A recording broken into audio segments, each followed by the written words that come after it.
A few days later, morning, one of those quiet summer days that anticipate nothing.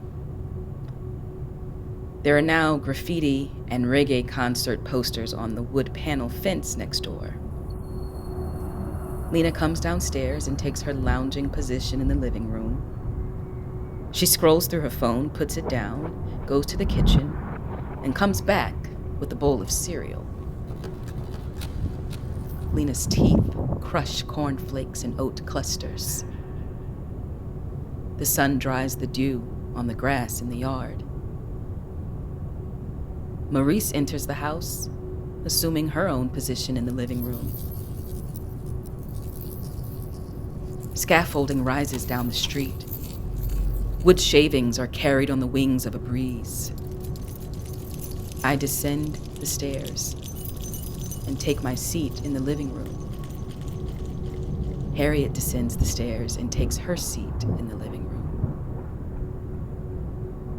Our father's sweaters collapse onto his pants and the garbage bag sitting in the corner of the living room. Adela comes up from the basement, Grandma's song beginning as a breath in her lungs.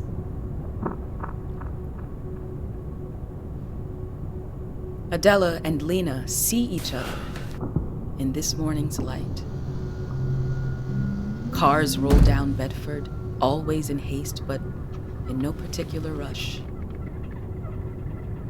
A housefly crawls along the china cabinet door. Blood sunk into the pavement dries even more.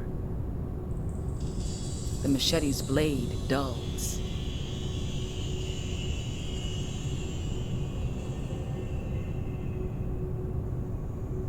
A realtor checks his phone on Winthrop. A moving truck slows to stop in front of a building on Clarkson. A barista pours coffee on Flatbush. Bicycle wheels turn on Hawthorne. A person without a home turns in their sleep on the ground at New York Avenue. 2 police officers sit in a patrol vehicle on Martens. The day continues to crawl with us in it. Floodlights on Rogers wait for the night to arrive. Smoke rises from the grill on Church. Louise waits in her name. Harriet waits in her name. I wait in my name. Grandma's skin stretches, her bones lift themselves in her body. She takes another walk. The cat yawns. Adela waits in her name. Lena waits in her name. Evening, so mundane and surprising, comes again. The dog's bones sink even more in the body that is sinking even deeper into the ground. Fireflies, having waited for dusk, fly low, just above the grass, as if they have risen from the green again, here again and again. Feet arrive at the threshold, resting still. Keys turn in the lock. The door opens. The play ends.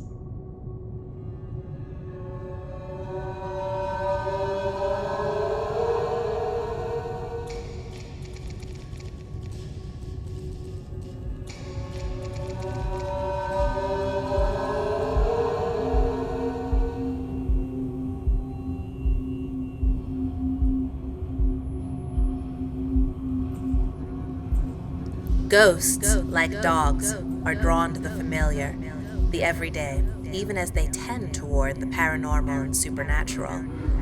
They appear as if somewhere between the real and supernatural, returning as a nightmare white phantom, a silent shade or heavy with flesh, overripe and in need. Dogs and ghosts constantly cross boundaries, visit what they coveted most in life, counting on the heaviness of things to give them pleasure, to make them grieve. Ultimately, no matter how much they suggest the impalpable or transcendent, ghosts always come in bodies. They never obey the command to be wisps of air, some kind of steam, wet in the night, or voices on the wind. From The Law is a White Dog by Colin Diane.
Toot toot, beep beep beep. We don't need no fucking police. Toot toot, beep beep. Beep beep. Look at all the blood in the streets. Look at all the blood in the street. Mom weeps. Black the thud, the body, the ground on repeat. The thud, the body, the ground on repeat. The hearts we salvage, the justice we see. The ground on repeat. The language you twist, the words you repeat. The hearts we salvage, the justice we see. The possible threat that you see. The language you twist, the words you repeat. The thugs, the possible threat that you see. The ground on repeat. The black boots tied up, the necks that they squeeze.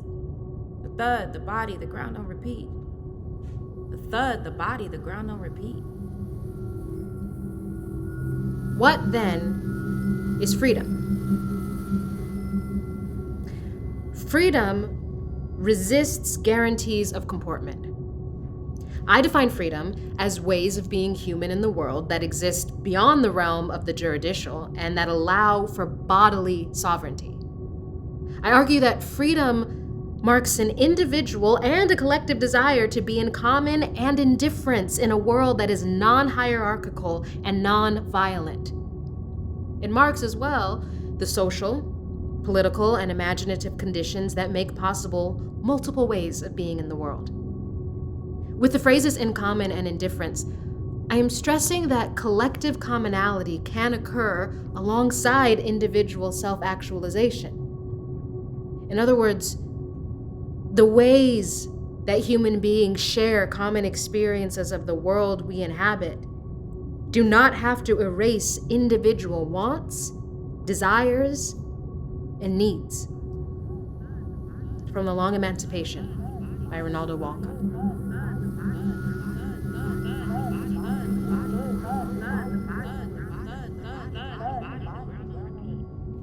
A Fantasy by Louise Gluck. I'll tell you something. Every day people are dying. And that's just the beginning.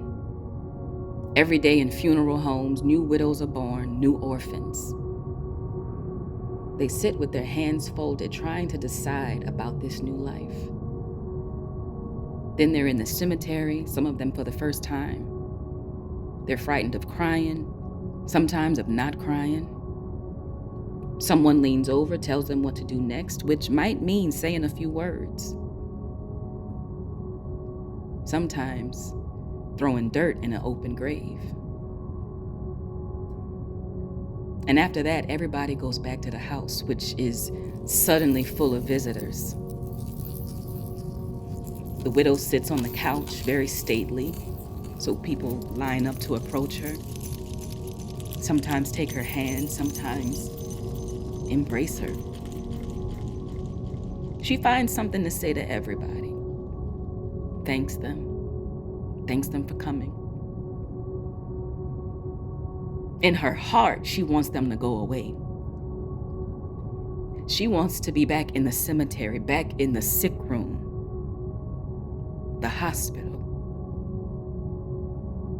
She knows it is impossible, but it's her only hope, the wish to move backward. And just a little. Not so far as the marriage, the first kiss.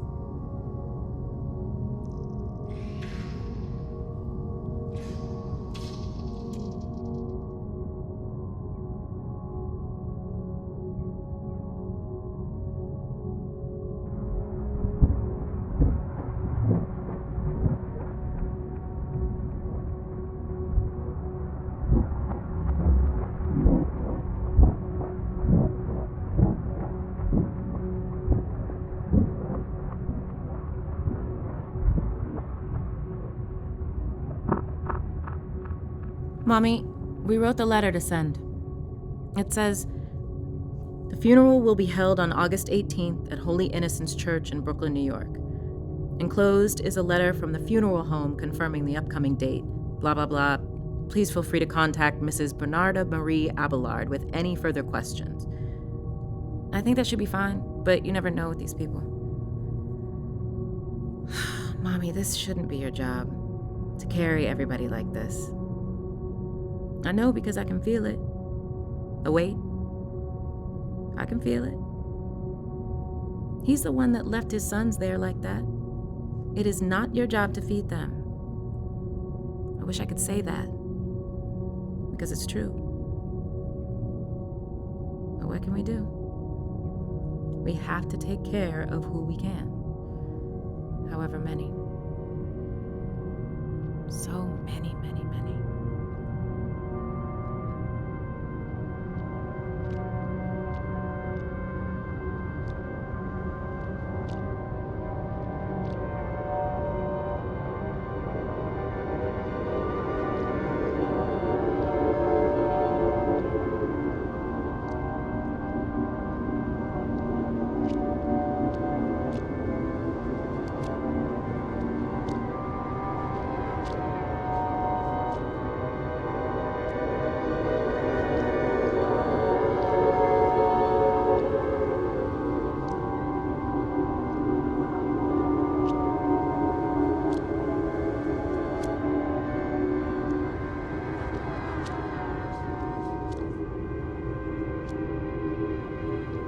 Some digging behind an armoire and she finds it. Old driver's licenses, receipts, newspapers, lottery papers, business cards, report cards. Finally, her birth certificate. She reads. She rummages for her cell phone and snaps a pic for posterity. She puts the document back, fixes everything just so. She lays eyes on another birth certificate. The line for the child's name is blank. In fact, the only name on the certificate is her mother's. Under this birth certificate, she finds a letter written in her father's handwriting. Adela reads them both closely, squinting, going back and forth, doing mental math. She doesn't take a picture. She folds the papers and places them in her back pocket. She beholds the house once more. She leaves. Silence. The moon brightens the sky. Florence Delva returns upstairs with a huge pot, a cauldron for a drum. A reprise. This time more deliberate, insistent, demanding. Loud, loud, loud.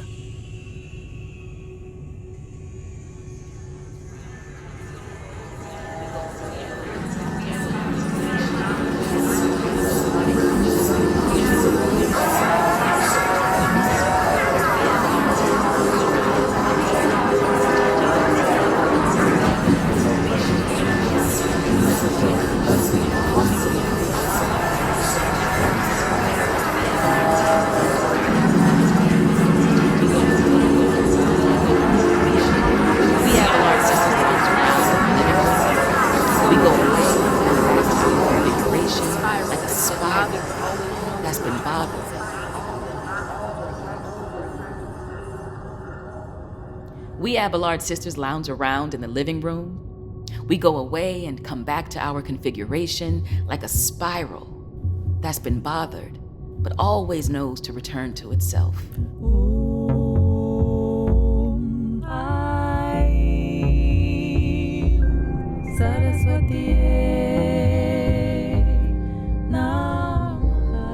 It's great. It's been fascinating. It's been like a whole, I'm always journeying on stuff, but this particular shift and that quiet has been like, oh, okay.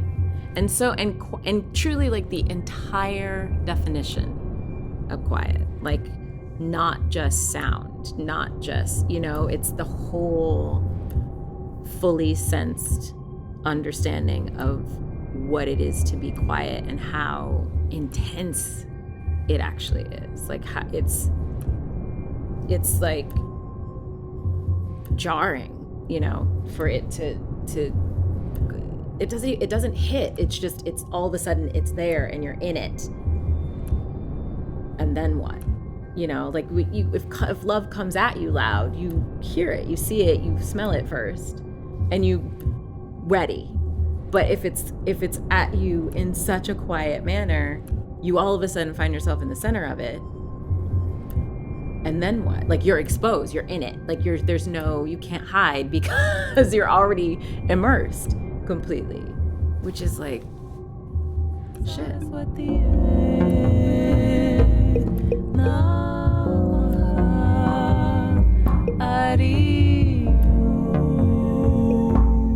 In these last 3.5 months, love has kind of like knocked me real hard in the head, in the heart, in the gut, in the butt, and it just has like really been aggressive with me. I've done a lot of connecting with my ancestors in the last few months, like in an active, intentional, daily way, asking them to guide me, chide me, help me to see what I can't see. And they've answered, and it hasn't always been gentle. They've really knocked me on my ass to show me that where I was looking for love, that it wasn't there for me. And and that the places that I was trying to stay away from love was exactly where I needed to be.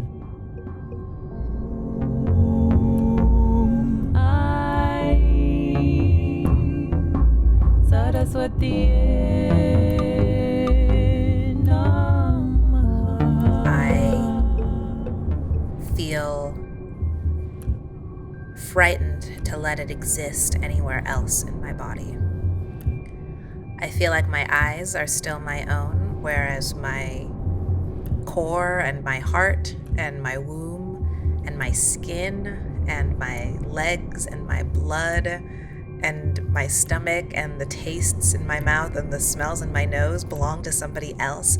And my sight, my eyes, are the thing that I still can hold onto. I mean, even sounds sound different and too loud, and sounds taste like things. And so all of the other emotions,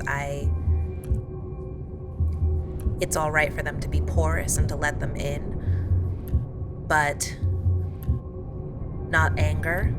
Anger feels cruel to let in, and to expose myself to, and feels like there are many steps before anger that I can set barriers up within.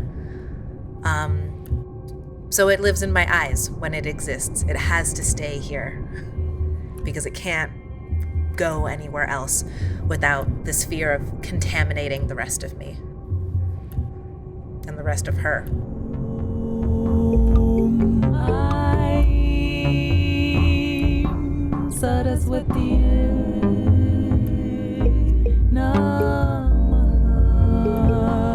I think it's finding me in the broken parts. The parts that don't make a whole lot of sense. The parts that are sad and depressed.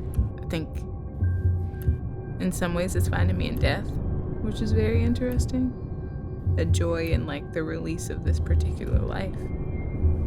I think that joy is finding me in being silly and embracing the way that I was as a child, even though my mother mocks me for it.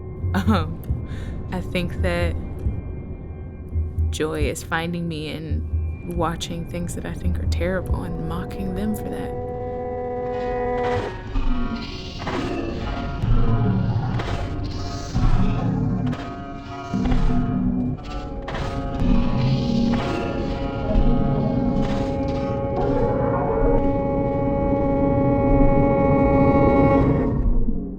If I'm not giving somebody my full anger, are they really even getting all of me?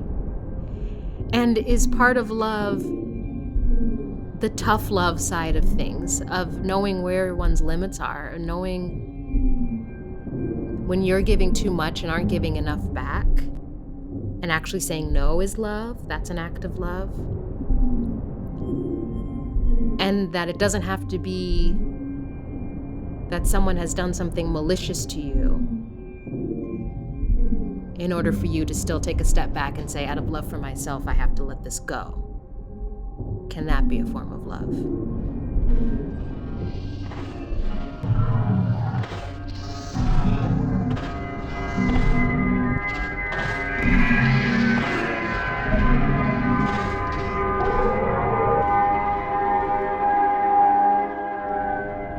Derek Walcott goes on to say, "The glue that fits the pieces is the sealing of its original shape. It is such a love that reassembles our African and Asiatic fragments, the cracked heirlooms whose restoration shows its white scars. This gathering of broken pieces is the care and pain of the Antilles. And if the pieces are disparate, ill-fitting, they contain more pain than their original sculpture, those icons and sacred vessels taken for granted in their ancestral places.